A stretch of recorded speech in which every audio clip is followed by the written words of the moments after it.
words upon my tongue. You will never be the same. And with the full catastrophe, he didn't mean it was all bad. God that I worship has a way of saying, don't play with me. I invite you to the dance with the Lord of the dance. God didn't call America to do what she's doing in the world now. Please dance.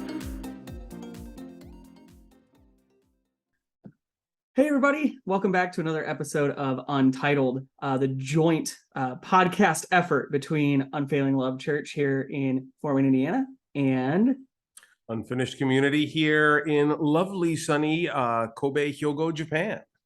I always make you say that one because I will never pronounce it right. You know, as a complete side note that is unnecessary in a Bible study podcast, everybody thinks they're going to pronounce Japanese wrong, but the dang language only has 5 vowel sounds. It's like actually the easiest one out there to pronounce. It's easier than Spanish. All right, I promise you I'll try next time. Yeah.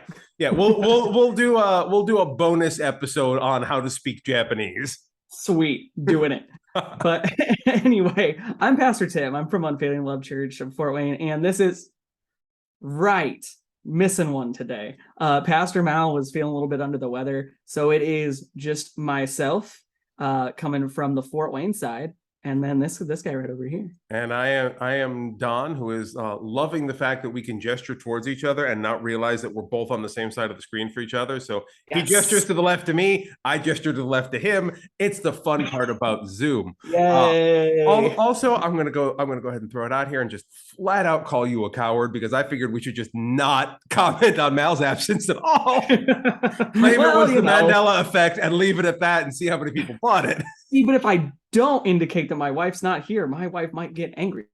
Yeah, the advantage I have in being thousands of miles away. Right? It's not your problem, right? Yeah, I can propose the risky and hilarious jokes, and then you can live with the consequences.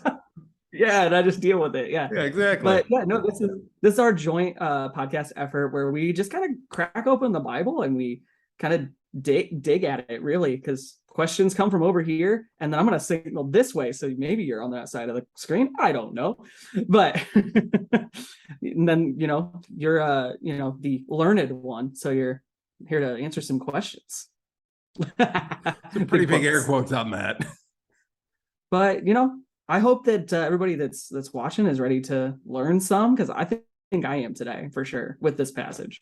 Yeah, I'm game to dig into this one a little bit. As I was pointing out to Tim in advance, is I've got 1, 2, 3 different commentaries open on this one. I've got an iPad full of internet resources, and I'm of course recording this on a computer with other things on it, and it's still.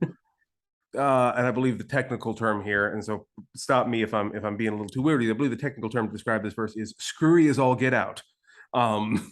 No arguments here. No arguments here. Yeah. So why don't we go ahead and lead into the verse itself? Since you were kind enough to do our introduction, you want me to read this one? That'd be fantastic. All right, let's take it away. For those of you playing the home game, we will be reading from the Gospel according to Luke and Acts. They're the same book in part 1 and part 2, I want to remind you. Chapter 16, verses 1 through 13. I'm reading from the NRSV UE, the NRSV updated edition, which is usually my recommendation. It's not quite as poetical as other versions, but I got to tell you, it's probably the best researched one out there. Probably.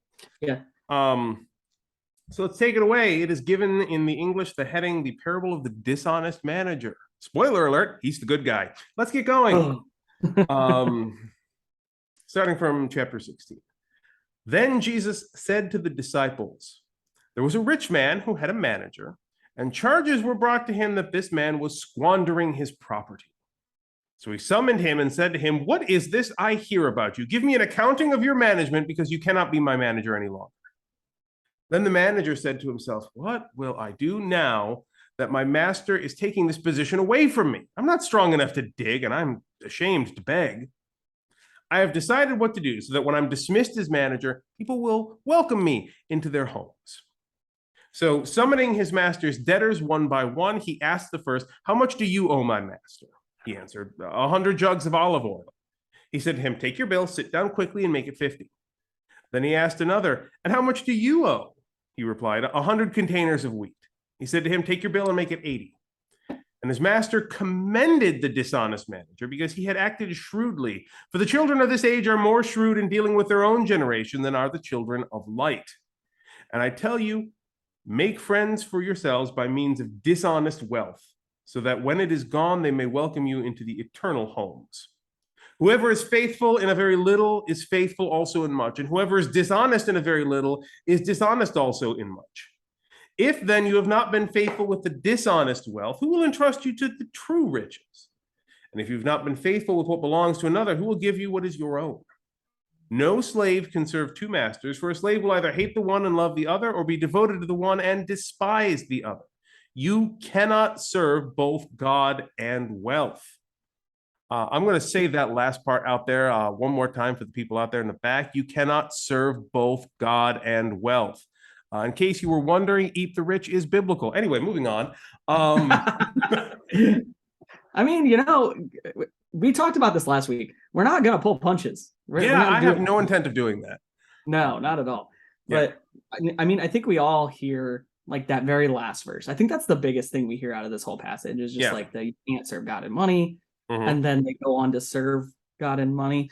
But, And I'm gonna go ahead and throw the big one out there first. Is the way I've seen this used in the past, even by otherwise well-meaning churches, typically goes like this. No slave can serve two masters, for a slave will either hate the one and love the other, or be devoted to the one and despise the other. You cannot serve both God and wealth. We will now collect our tithes and offerings. Right. That's the way I've normally seen that one given, which not the point. It's not only not the point, it's a little bit dishonest. Definitely. And we'll dig into the same themes of honesty and dishonesty here in a minute. But for sure. Like most churches tend to throw the whole you cannot serve God and wealth, so give us your wealth approach, which is, I can kind of like squint and see it if you're talking about like a church that's doing what churches are supposed to do, where they're taking literally all their resources out into the community, welcoming refugees, housing the homeless, feeding the poor. Like, yeah, okay, fine. You can't serve God and wealth. Give your wealth to the people who are doing the actual thing with it. All right. Right. But I'm going to go ahead and say 99.975% of the time, that's not actually what's happening. Right. No. Yeah. I think you're probably pretty close on that percentage. Yeah. So the warning here is that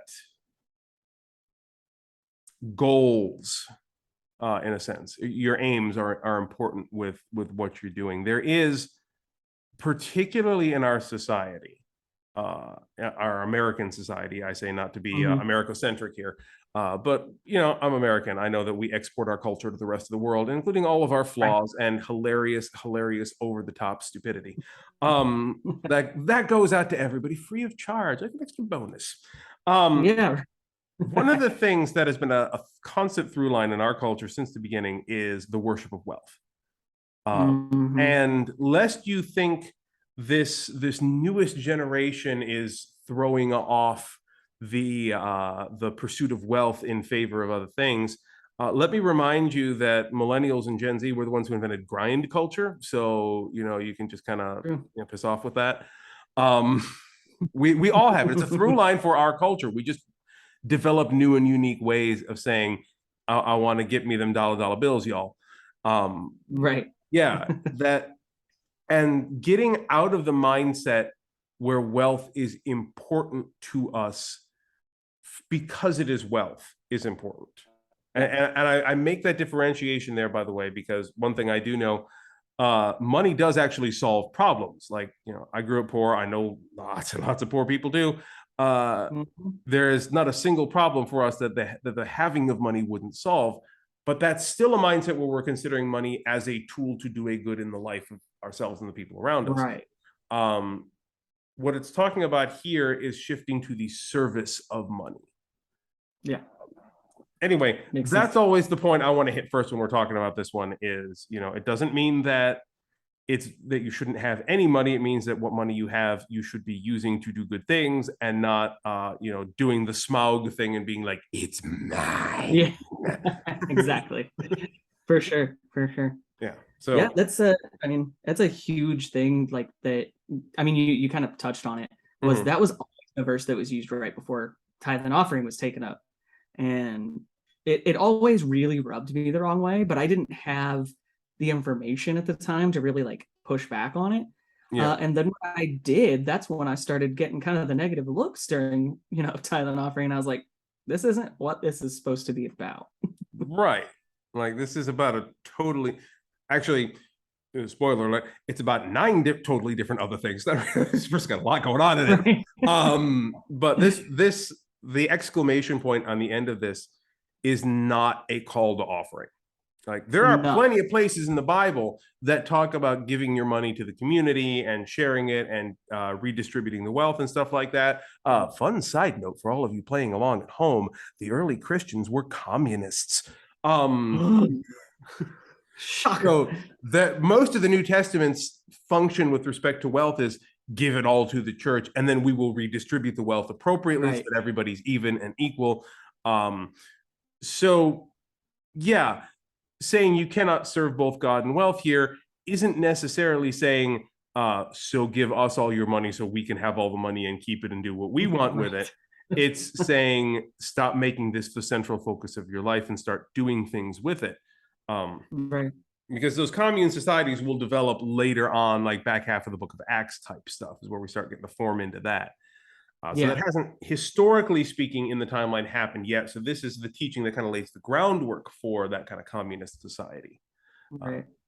Anyway, that's enough economic theory for today. What other questions we got? So I mean, again, coming from the evangelical background where we did, the questions were always kind of pushed down, as I kind of said. Yeah. So question, what? Yeah. What is a good question by itself? We'll just leave it at that, but do continue. So I mean, there's just a lot that goes into this verse. Like, it feels like it bounces around a lot. And why is his master commending him later of like, oh, well, you changed all my bills to like half to 80% of what they owed me. Good job. Where are we losing? I'm going to meet this parable with a parable of my own. When I was a much younger and fatter man, I gastric sleeve surgery, man, it's a great thing. If you ever get a chance and you are huge, go for it. But I think I'll pass on that one for now. now. No, you're good. You're good. You're good. I had the surgery and you're still smaller than me. You're good. Anyway, my point before I got hilariously distracted. When I was much younger, I had this kind of mental fantasy about saving the world, as all young men tend to do, and many young women as well. That pretty much just had me grabbing all of the oligarchs together in a room and saying, look, you remember that whole end of the French Revolution with the guillotines and whatnot? That's coming for y'all. So let's talk about how you might want to avoid that. And the easiest way for you to do that is to get ahead of things and give the people what they want now. Take care of people, build medical systems, build infrastructure, do all of these things now. You will lose some money now, but you will maintain your position at the top of whatever new society is coming out of this mess that's coming. As opposed to maintaining your Darth Vader-esque iron grip on your role as villains in society for as long as possible. I mean, you can ride this train for a while, but it's pointed directly at the ground, y'all. Maybe you ought not to do that. And obviously, I never had this conversation with the oligarchs and politicians of our time. I am but a humble pastor, not actually a politician. I leave the politicking to my cousin.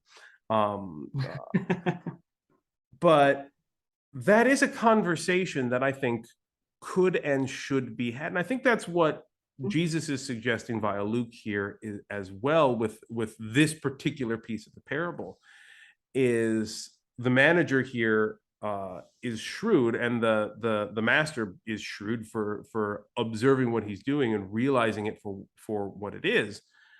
He's like, okay, yeah, I lose a little bit off the debt, but nobody hates me, and I built a relationship with the community because, and this is important, we humans do not exist in a vacuum. Our skin boils and we explode, because I'm a science fiction geek. But no, seriously, we don't exist in a vacuum. We are a part of a community interconnected with other people. And if your way of living is based on being exploitative and materialistic to the people around you, that's a path that ends at a guillotine. And we're not even talking about your eternal path. We're just talking about your worldly path. Right. Yeah. Where are you just going to end up? Yeah. You'll prosper for a hot minute. You might end on a high note, but either you or your kids or their kids are going to end badly, very badly, because eventually people get wise to the scam. Yep. And history proves it over and over again. Yeah. And this is something like I have this conversation with my kids all the time, is even like in the case of this manager here, even if we are to assume that all of his lending and his debts were acquired and worked with legally, ethically, morally, he's only asking people to pay back what they are owed. Let's make that assumption for a minute, because standards of the time, probably not true. Right. But you know what? Let's go ahead and make that assumption. It's still for the best to administer with grace and mercy. Right. Because, and as I explained to my kids, you may be in the right, but being a rules hog and saying, well, you promised, you owe me, and I'm calling you to task on your debt regardless, still doesn't make you the good person. Like, you can be technically right, but overall wrong at the same time. And this is the realization I think that's happening for the master here. Is like, yeah, I may have been technically right, but like, I don't need these resources in the same way that these other people do. And if I allow them to have their debt lessened, then I gain a goodwill that is more important than the resources that I don't actually need, because oligarchs are stupid. This sounds vaguely familiar to something going on in our American community right now. I just can't put my finger on it. Yeah, somewhere in the world, oligarchs are a problem. It must be Russia, right? Yeah, something. Yeah, they're the ones with the oligarchs, not America. Anyway, so that's more or less what's going on here. I think is Luke is kind of highlighting with the master's revelation, because like in the story of this parable, the master didn't have to realize that the manager was in the right here, right? And he didn't have to know that. Like the story, all of the other lessons in the story still work if the master was just like, yeah, okay, so you did that, now get out. Right. Like the rest of the story still works. So that didn't have to be in there for everything else to work, which tells you it's an important lesson here to be had. Like clearly there's something to take from that. And I think that is, as is common in the parables of Jesus, the rich man realize something that most human rich men rarely ever do, which is that, oh, hey, this is probably a smart thing to do. Crazy that he would bring, a smart idea into a parable that he was teaching. Crazy right? Stuff. Yeah. It's, I always wonder if like the rich men who repent and move forward in Jesus's parables, if they aren't like basically a reverse Mary Sue. Like, it's not exactly hero fulfillment. It's like villain fulfillment, the way you wish the villains were. Like, if I were the villain, I would just do the good thing. Right. Just like, then I still get what I want, and it just works out for me. Yeah, so it's kind of like a backwards Mary Sue. Anyway, that's pretty much the gist of it. What else you got?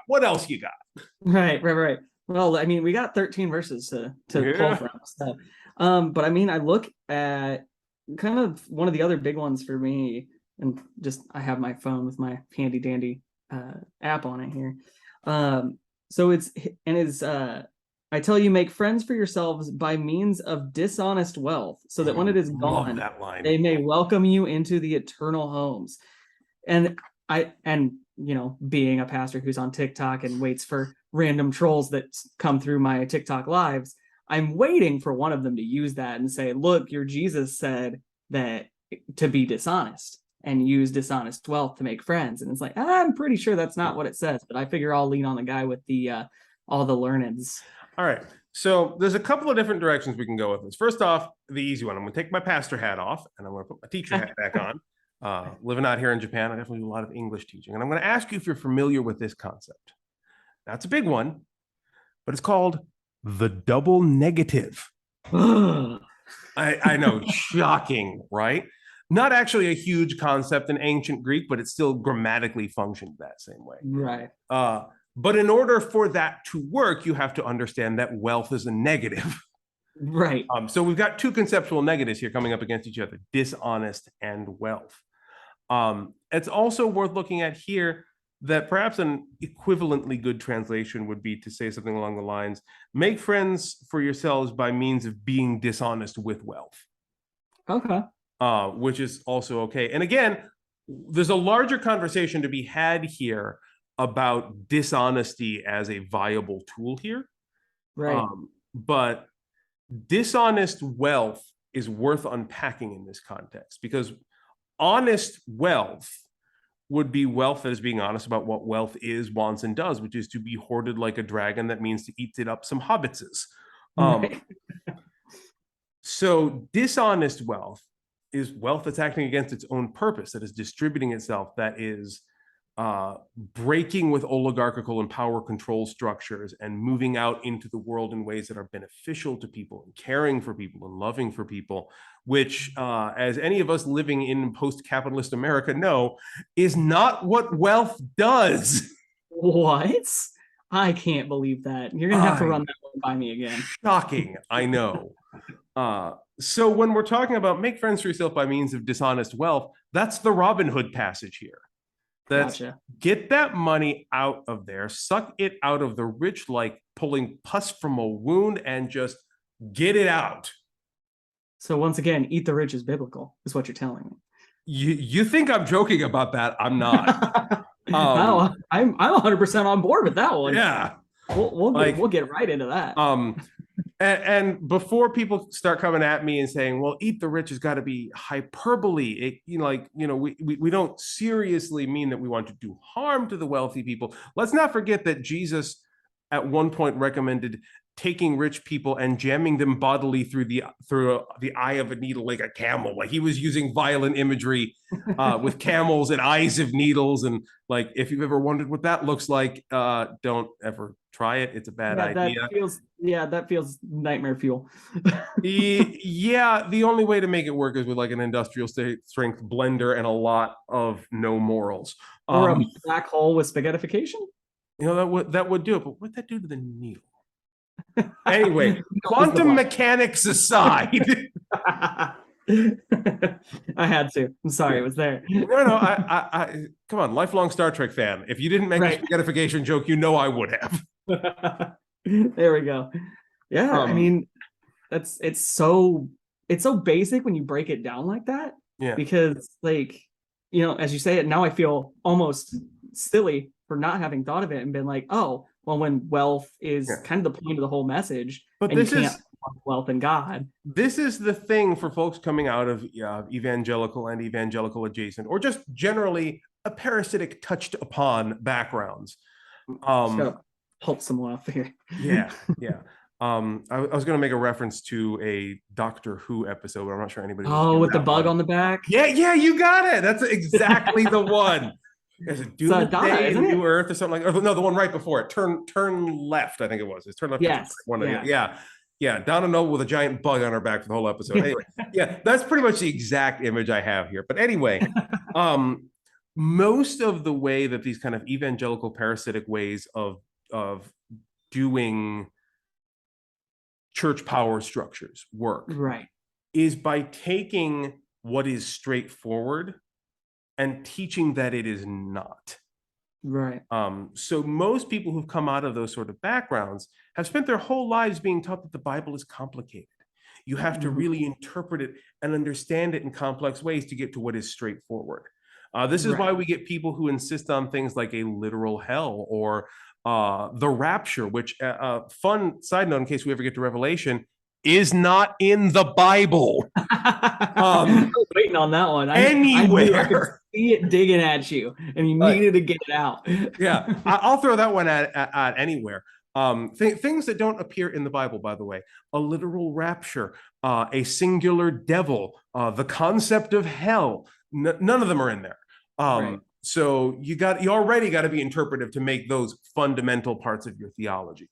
But that's been a journey for a lot of folks, has been this understanding that, well, you have to bend this and shape it to make it match our worldview. But we're not going to talk about that as what we're doing. We're going to claim that this is fundamentalist, that this is how it's always been. Yeah, of course. When if you look at the straight reading of the text, like an actual straight reading, if you come at this with just a basic amount of education, read the text, look at some of the basic context of what's going on, it's not hard to see what's happening here.